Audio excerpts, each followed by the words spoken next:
Subscribe to Color Frames.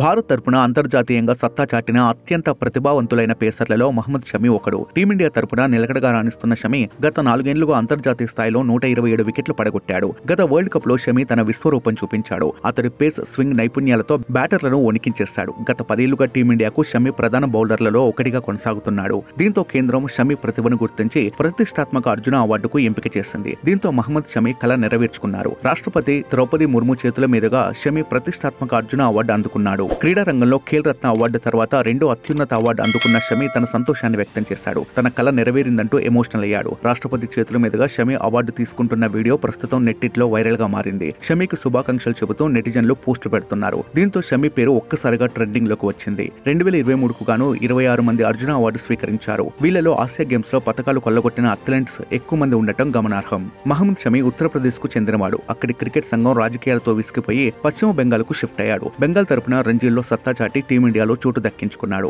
33 ఏళ్ల షమి ఇప్పటి వరకు 64 టెస్టుల్లో 229 వికెట్లు, 101 వన్డేల్లో 195 వికెట్లు, 23 అంతర్జాతీయ టీ20ల్లో 24 వికెట్లు తీశాడు. దేశవాళీలో 88 మ్యాచ్ల్లోనే 332 వికెట్లు సొంతం చేసుకున్నాడు. ఈ వీడియో మీకు నచ్చినట్లయితే ప్లీజ్ లైక్ చేయండి, షేర్ చేయండి, కామెంట్ చేయండి.